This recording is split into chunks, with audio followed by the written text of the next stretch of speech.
वैशाख मास अध्याय 14। श्रुत जी कहने लगे कि मेष की संक्रांति में वैशाख के महीने में जो प्राणी प्रातः काल करे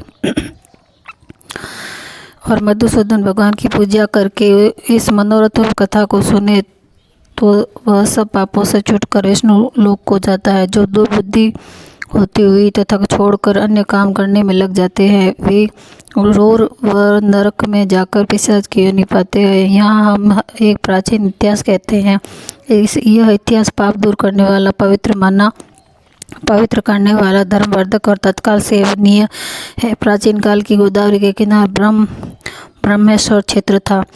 ब्रह्मानिष्ठ बड़े परमहंस दुर्वासा ऋषि के दो शिष्य रहते थे। दुर्वासा ऋषि के 2 शिष्य रहते थे। वे सदा उपनिषद शास्त्रों में निष्ठावान थे। उन्हें किसी से भी कुछ अपेक्षा नहीं थी। भीख मांगकर जो कुछ मिलता था उसी को खाकर पर्वत की गुहा में पड़े रहते थे। ये दोनों तीनों लोकों में सत्यनिष्ठ और तपोनिष्ठ नामों से विख्यात हुए। इनमें सत्यनिष्ठ तो सदा भगवान की कथा में तत्पर रहता था। कोई श्रोता व वक्ता न होता तो मुनीश्वर स्वयं कर्मों में तत्पर रहता था, परंतु जब कोई श्रोता होता था तो स्वयं कथा कहने लगता था। जब कोई वह पूर्ण रूपी व कथा की व्याख्या करता तो संपूर्ण कर्मों को छोड़कर सुनने लग जाता था। जो तीर्थ और देवताओं के मंदिर दूर थे वह विक्षेप करने वाले संपूर्ण तीर्थों को छोड़कर स्वयं दिव्य कथाओं का श्रवण करता और श्रोताओं को कथा सुनाता था। हे राजन, वह बिना कथा श्रवण किए अन्न ग्रहण नहीं करता था। जो वक्ता रोग से पीड़ित होकर अपने घर पर कथा करता वह मुनि खूब जल से स्नान करके उसकी कथा सुनता था तथा कथा समाप्त होने पर अपने नित्य कर्म करता था। जो मनुष्य ऐसे कथा सुनता है उसको जन्म के बंधन नहीं व्यापते तथा विष्णु भगवान में सच्ची भक्ति उत्पन्न होती है और अरित दूर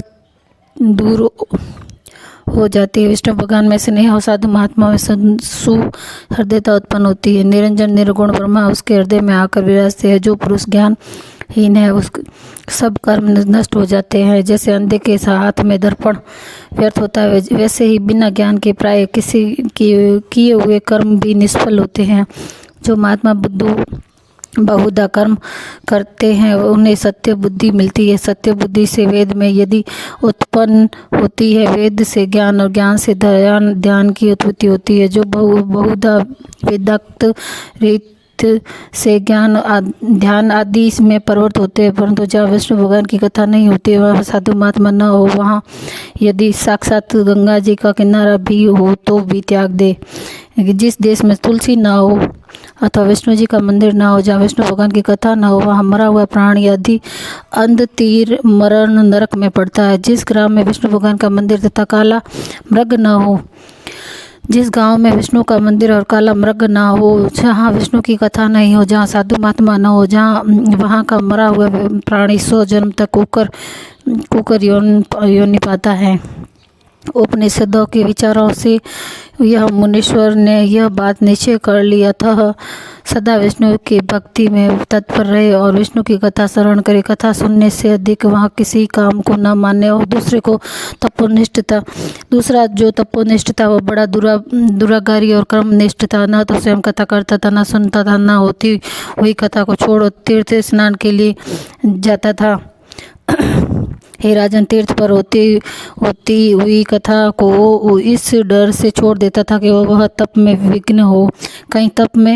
विघ्न हो। श्रोता और वक्ता कोई भी उस कर्मनिष्ठ के निकट होकर गृह कार्य के लिए नहीं निकलते थे। वह दुरात्मा दुर्बुद्धि ऐसे ही समय बिताता था। न जीवा से विष्णु का कथा करता था, न कानों से सुनता था विष्णु भगवान की कथा। न सुनने से वह अपनी मूढ़ता और दुर्भ्रम से जब अपना शरीर छोड़ा तब वह समी के वृक्ष पर क्षिण्ण कर्ण नाम का महाबल नाम पिशाच हुआ। आश्रमहीन क्षुधा से व्याकुल हो उठा और कंठ ओष्ठ तथा तालु सूख गए। ऐसे ही वे अत्यंत दुख भोगते उसे 10 सहस्त्र वर्ष बीत गए। कहीं भी उसे अपना कोई रक्षक नहीं दिखाई देता था। भूख से व्याकुल अत्यंत दुखी वह अपने किए कर्मों पर विचार करता हुआ उन्मत्त की तरह घूमने लगा। भूख के मारे इधर उधर भटकता रहा, कहीं भी निश्चय निवृत्त न हुआ। उस अकृतात्मा की देह पर पवन अग्नि के समान लगता था। जब काली ग्रह के तुल्य वह फल पुरुषवाद के सदृश मालूम होते थे, इस प्रकार वह दुर्बुद्धि कर्मठ को कहीं भी सुख न प्राप्त होता। इसी प्रकार वह सुनसान वन में फिरता था, साधु संग तथा कथा रहित आश्रम स्थान में वह भटकता रहा। कदाचित देव योग से सत्यनिष्ठ पीटी सनीपुरी में आया। मार्ग के दुख में पीड़ित छिन्न कर्ण नाम पिशाच को देखा। वह सुधा से आतुर अपनी आत्मा को द्रवित करता हुआ बुरी तरह से रोता था। उसे देख मुनीश्वर कहने लगे, डरो मत, तू कौन है, तेरी ऐसी दशा कैसी हुई, अब मैं आगे तुझे दुख नहीं होगा। यह सत्यनिष्ठ ने ऐसा आश्वासन दिया तो छिन्न कर्ण अत्यंत व्याकुल हो कहने लगा, हे प्रभु, मैं दुर्वासा का पुत्र तपोनिष्ठ नाम का यति हूँ। मैं ब्रह्मेश्वर क्षेत्र का निवासी बड़ा दुराग्रमी कर्मनिष्ठ था। कर्मों के लोप हो जाने के भय से मैंने अपनी मूर्खता और अपनी दुर्बुद्धि से महात्माओं की होती हुई विष्णु कथा का आदर नहीं किया और कर्मों को काटने वाली कथा मैंने श्रोताओं को कभी नहीं सुनाई। उसे कर्म के घोर परिणाम से मेरी मृत्यु हुई और मैं छिन्न कर्ण नामक इस पिशाच वन दुख से अत्यंत व्याकुल हुआ हूँ। मुझे इस घोर दुख से छुड़ाने वाला कोई नहीं दिखाई देता। मार्ग में जाते हुए मुझे देखकर मेरा भाग्य फिर गया, मेरे पाप जाते रहे। आज मेरे ऊपर वह सब देवता, गुरु व साधु संतुष्ट है। आज हरि भगवान मेरे ऊपर प्रसन्न है जो आपके दर्शन हुए। इस प्रकार त्राहि त्राहि छिन्न कर्ण बुरी तरह रुदन करता अपने चरणों में गिर पड़ा। महायशस्वी सत्यनिष्ठ की बड़ी दया आई। सत्यनिष्ठ को बड़ी दया, उन्होंने अपने दोनों हाथ से पकड़ के उठा लिया और उसे सुकृत का पूर्ण दिया। वैशाख मास के महात्मा को क्षण भर सुनने का फल दिया, जिसे उसके पाप तत्काल दूर हो गए। इस पिशाच की देह छोड़ दिव्य देह धारण कर दिव्य विमान में बैठ महामुनि के प्रणाम कर आमंत्रण और परिक्रमा करके विष्णु लोक को जाता हुआ सत्यनिष्ठ पेठी नसीपुरी को जाता हुआ बारंबार महात्मा श्रवण की चिंता करता हुआ श्रुतदेव जी बोले, जहाँ शुभ फल के देह हारी सब लोग के पाप दूर करनहारी विष्णु भगवान के कथा हुई है, वहीं ही संपूर्ण तीर्थ और अनेक क्षेत्र आए जाए हैं। जहाँ विष्णु भगवान की कथा रूपी नदी ने बहे है, उस देश में वास करने वालों के हाथ से मुक्ति रहे हैं, इसमें कोई संदेह नहीं है।